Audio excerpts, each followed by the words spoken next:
حضور علیہ الصلوۃ والسلام نے ارشاد فرمایا، بڑی خاص برکتیں عطا فرمائی ہیں۔ حضور فرماتے ہیں کہ اگر بندہ ایسا حج کر لے کہ جس کا حج برائی سے پاک ہو، جس حج میں کوئی گالی گلوچ نہ ہو، بندہ کوئی غلط ہی نہ کرے، کوئی غیر قانونی کام نہ کرے، اسلام کے خلاف، دین کے خلاف کوئی کام نہ کرے، ایسا کوئی کام نہ کرے جس سے اللہ ناراض ہو جائے، اگر بندہ ایسا حج کرتا ہے کہ جس کا حج ہر برائی اور گناہ سے پاک ہو، تو اللہ رب العزت اس کو ایسا کر دیتا ہے جس طرح سے آج ہی اس نے اپنی ماں کے پیٹ سے جنم لیا ہو۔ سبحان اللہ، یعنی کتنا بڑا پروٹوکول اس مالک نے عطا فرما دیا کہ زندگی بھر کے سارے گناہ معاف فرمانے کے لیے مالک راضی ہے کہ ہم تمہارے سارے گناہ مٹا دیں گے، بس تم ایک سفر کرو حج کا، اور تمام غلطیوں سے پاک کر کے، تمام گناہوں سے پاک کر کے یہ سفر کرو گے حج کا، تو اللہ رب العزت تمہاری تمام خطاؤں کو معاف فرما دے گا، زندگی بھر کے جتنے بھی گناہ ہیں اس سفر حج کے ذریعے اللہ رب العزت معاف فرما دے گا۔ لیکن آگے پھر حدیث پاک میں یہ بھی بیان فرمایا،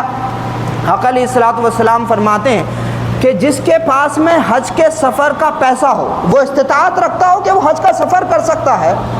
مگر سفر نہیں کرتا، وہ حج کے لیے نہیں جاتا اور اس فرض کو نظر انداز کر رہا ہے، اس کے پاس میں پیسہ ہے، دولت ہے، اور گھر والوں کے لیے بھی چھوڑ سکتا ہے، گھر والوں کو کوئی پریشانی، کوئی تکلیف نہیں ہوگی اگر یہ حج کے سفر پہ چلا جائے، اس کے پاس میں اتنی استطاعت ہے، اس کے باوجود بھی اگر یہ بندہ حج نہ کرے تو آقا علیہ الصلوۃ والسلام فرماتے ہیں کہ اللہ کو پھر اس سے کوئی مطلب نہیں ہے، چاہے وہ یہودی ہو کر کے مرے یا عیسائی ہو کر کے مرے۔ کیا مطلب ہے اس بات کا؟ اس بات کا مطلب یہ ہے کہ اگر بندے کے پاس میں پیسہ اور دولت ہے، اس کے باوجود بھی اس فرض کو وہ نہیں ادا کر رہا ہے، تو یہ بھی ممکن ہے کہ اس سے ایمان کی دولت چھن جائے اور اس کا خاتمہ ایمان پر نہ ہو اور اسلام پر نہ ہو۔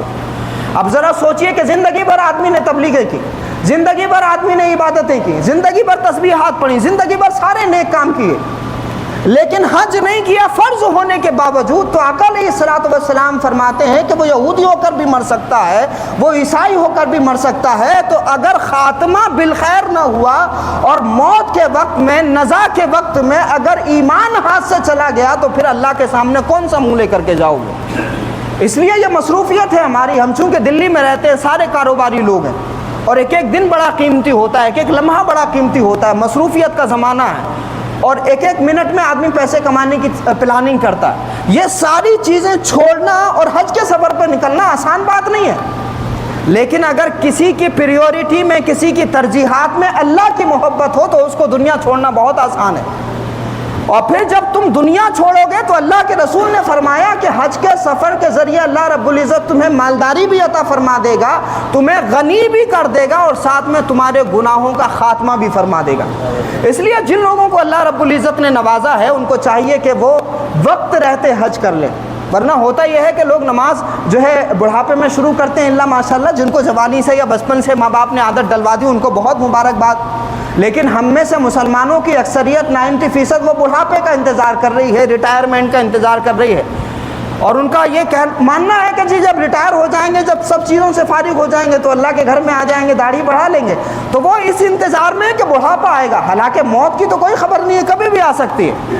اور کبھی بھی انسان مر سکتا ہے، تو بڑھاپے کا انتظار کیوں کر رہے ہیں؟ اللہ رب العزت نے نمازیں فرض کی ہیں، حج فرض کیا ہے، تو جب وقت آ جائے تب آپ کریے، نمازوں کا وقت ہو، روزوں کا وقت ہو، حج کا وقت ہو، زکوٰۃ کا وقت ہو، جب وقت ہو اسی وقت پہ ادا کرنا ضروری ہے، آپ انتظار مت کریے۔ تو اگر کسی کو اللہ نے دولت عطا فرمائی ہے تو ہم انڈین سب کانٹیننٹ میں رہنے والوں کا، پورے بر صغیر میں رہنے والوں کا مزاج یہ ہے، بچوں کی شادی کریں گے تب حج کر لیں،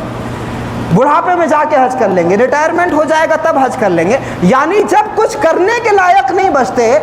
جب حالت ایسی ہوتی ہے کہ سجدہ بھی نہیں کر سکتے، کمر میں تکلیف ہونے لگی ہے، گھٹنوں میں درد ہونے لگا ہے، جب سچویشن ایسی آ جاتی ہے کہ بندہ کسی کام کا نہیں رہتا، تب حج کے سفر کی تیاریاں شروع کرتے ہیں۔ جوانی کا ایک سجدہ بڑھاپے کے 10 سجدوں سے بہتر ہے، کیونکہ بندہ اگر جوانی میں سجدہ کرے تو جوانی میں سجدے سے روکنے کے لیے ہزاروں طرح کی بلائیں ایک جوان کے پیچھے لگی ہوئی ہیں، موبائل ہے، شیطان ہے، خرافاتیں ہیں، طرح طرح کی مصروفیات ہیں، نفس کی تمام برائیاں ہیں، جوان کو روکنے کے لیے بہت ساری چیزیں لگی ہوئی ہیں، لیکن بڑھاپے میں تو سب چیزیں ختم ہو جاتی ہیں۔ تو جب